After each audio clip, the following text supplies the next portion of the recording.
สบายดีเมื่อทุกคนมาพบกับอาจารย์ในวันนี้ก็เป็นมื้อวันเสาร์ที่23เดือนพฤศจิกายนปี2025ตอนนี้ก็เป็นเวลา6:29 นาทีอาจารย์จะมานำเสนอหัวบทสอบสิ่งเนาะหรือว่าหัวบทนักเรียนเก่งวิชาคณิตศาสตร์ชั้นม.7 เนาะก็ถือว่าอยู่ในตอนที่35แล้วที่จะนำเสนอในมื้อนี้ก็ถือว่าจะมีอยู่35ข้อที่ว่าเป็นหัวบทสอบสิ่งนักเรียนเก่งหั่นวิชาคณิตศาสตร์ชั้นม.7 เนาะเฉพาะข้อใดที่ว่าพวกเรายังบ่เข้าใจหลังจากที่ว่าพวกเราเบิ่งแล้วก็สามารถเขียนคอมเมนต์ไว้อยู่กองคลิปวิดีโอของอาจารย์ก็ได้เนาะอาจารย์จะไปแนะนำเติมเนาะเฉพาะบทเลขที่อาจารย์นำมามื้อนี้ก็แม่น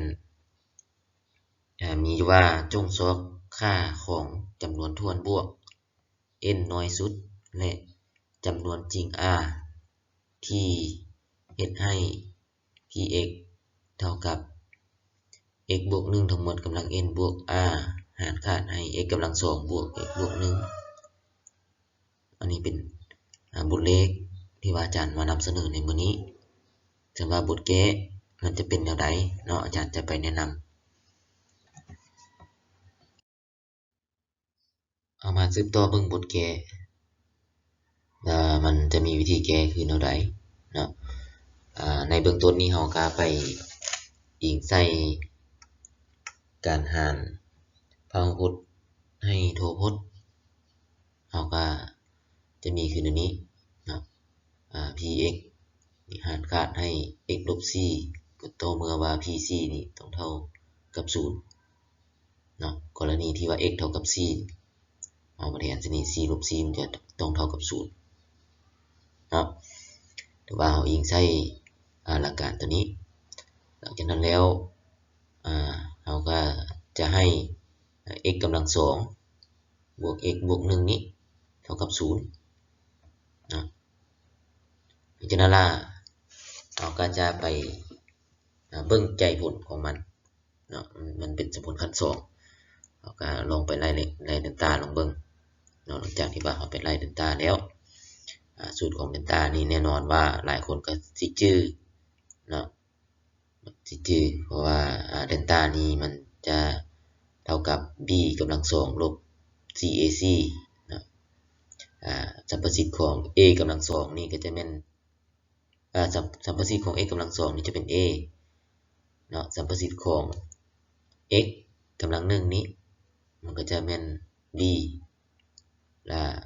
ตัวที่ว่ามันบ่มีตัวเปลี่ยนนี่คือเนาะเป็นค่าของ c เนาะเพราะฉะนั้นเอากลับไปแทนค่าแต่ละตัวใส่สูตรเดลต้าเราก็จะได้คือแนวนี้ก็คือ1กำลัง2ลบให้ c a ก็มีค่าเท่า1 c ก็มีค่าเท่า1 1กำลัง2ก็ออก1ลบ4คูณ1คูณ1ก็จะออกลบ4เนาะคำนวณออกมาแล้วมันออกอยู่ลบ3มันน้อยกว่า0มันน้อยกว่า0แล้วมันจะบ่มีใจผลอยู่ในกลุ่มจำนวนจริงเห็นบ่มันจะมีใจผลอยู่ในกลุ่มจำนวนส่วนอยู่ในกลุ่มจำนวนส่วนฉะนั้นเราก็จะได้ z นี่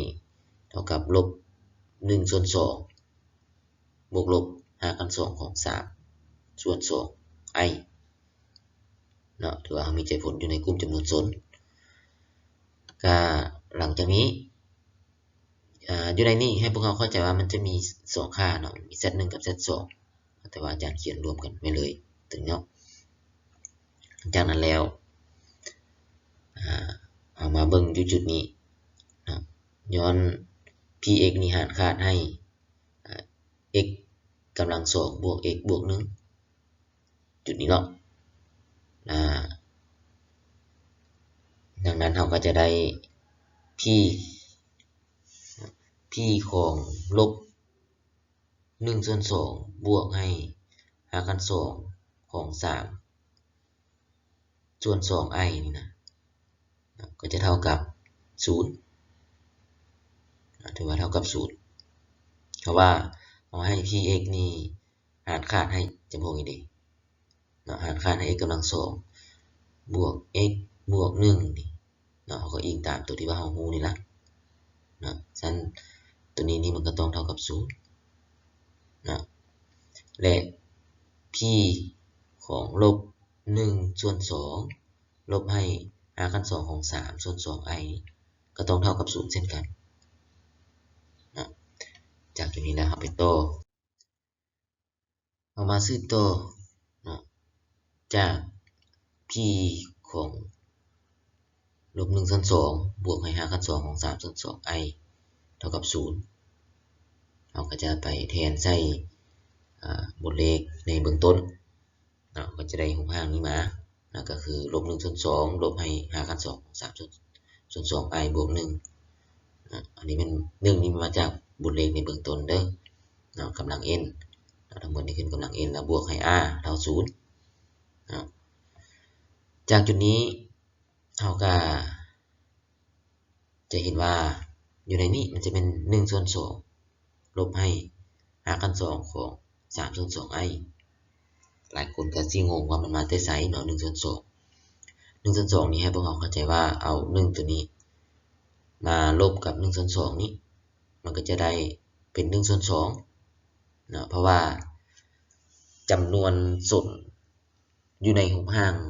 พฤกษคณิตนี่นะมันจะมีภาคส่วนจริงกับภาคส่วนสำนึกเนาะและ1กับลบ1ส่วน2นี่ถือว่าเอาไปโฮมเข้ากันมันก็จะเป็นภาคส่วนจริงส่วนภาคส่วนสำนึกมันจะมี i อยู่นำนะมันจะมี i อยู่นำฉะนั้นลบ5ขั้น2ของ3ส่วน2นี่เรายังคงไว้อยู่ในรูปเก่าเนาะก็คืออยู่ในตัวนี้แต่ว่าจำนวนจริงนี่เราต้องเอาไปโฮมเข้ากันเนาะก็เลยกลายมาเป็น1ส่วน2และลบ1ส่วน2บวกกับ1นี่เราก็ต้องได้ขึ้นพุทรวมกันเราเอา2คูณไปหา1นี่มันเป็นบวก2บวก2แล้วเป็นลบกับลบ1ตัวนี้เนาะมันจะเป็น1ส่วน2ตัวนี้เนาะถ้าก็บวก r นี่ก็ยังไว้คือเก่าหลังจากนี้แล้วเราก็เปลี่ยนจำนวนส่วนอยู่ในรูปร่างพฤกษคณิตนี้ให้มันเป็นรูปร่างเต็มมุมมิติเป็นรูปร่างเต็มมุมมิติถ้าว่าใครบ่เข้าใจก็สามารถคอมเมนต์ไว้ที่กล่องคลิปวิดีโอของอาจารย์ได้และอาจารย์สิมาอธิบายให้เติมเฉพาะการเปลี่ยนรูปร่างพฤกษคณิตเป็นรูปร่างเต็มมุมมิติอยู่ใน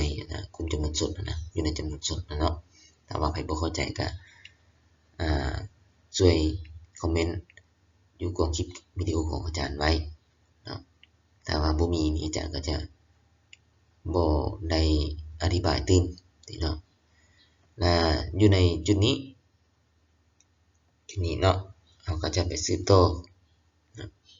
ซื้อต่อก็คือตัวนี้นี่เราเอา n ลงมาเนาะ n ลงมาคูณใน p นี่ก็จะได้เป็นกฎของ np ส่วน3ลบให้ i sin np ส่วน3บวกให้ r เท่ากับ0หลังจากนี้แล้วเราก็จะได้r บวกให้กฎ np ส่วน3ลบให้ i sin ของ np ส่วน3เท่ากับ0ก็คืออาจารย์ได้อธิบายไปในเบื้องต้นเนาะจำนวนส่วนนี้มันจะมีภาคส่วนสำนึกกับภาคส่วนจริงเนาะนี่ก็ถือว่าเป็นจำนวนจริงนั่นแหละเราก็เลยเอามาบวกใส่กฎของ np ส่วน3นี้เลยอยู่ในภาคนี้หลังจากนั้นแล้วเราก็จะได้sin ของ np ส่วน3นี่เท่ากับ0และ r บวกให้กฎ np ส่วน3นี่ก็เท่ากับ0จากจุดนี้ก็คือ sin ของ np ส่วน3เท่ากับ0ฉะนั้นnp ส่วน3นี่ต้องเท่ากับ kp นะเท่ากับ kp ซึ่งว่า k นี่มันอยู่ในกลุ่มz กลุ่ม z ก็เป็นกลุ่มจำนวนถ้วนนั่นแหละเป็นกลุ่มจำนวนถ้วนฉะนั้นจากบนนี้เราก็ถอนเอา n ได้ n ก็จะเท่ากับ 3k k ก็อยู่ในกลุ่มจำนวนถ้วนคือเก่าดังนั้นค่าน้อยสุด ของจำนวนทวนบวก n ก็จะแม่น n เท่ากับ3อันนี้ก็ถือว่าเราได้คำตอบสุดท้ายของบทเลขก็คือ n เท่ากับ3หลังจากที่ว่าได้เบิ่งอาจารย์แนะนำการแก้แล้วตัวใดที่ว่ายังบ่เข้าใจก็สามารถเขียนไว้อยู่กองคลิปวิดีโอของอาจารย์แล้วอาจารย์จะเข้ามาอธิบายเพิ่มเติมถ้าว่าบ่มีตัวใดที่ว่าคล่องคาใจพวกเราแล้วอาจารย์ก็จะนำเสนอบทต่อไปในมื้อหน้านะมื้อนี้ก็ขอให้ทุกคนนั้นไปเบิ่งบทแก้ที่อาจารย์แนะนำไปหั่นถ้าว่าผิดพลาดประการใดก็สามารถตำหนิติชมมาได้ก็ขอให้ทุกคนโชคดี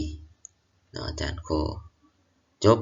การนำเสนอบทเลขของอาจารย์ในวิดีโอนี้ไว้เพียงเท่านี้ขอขอบใจ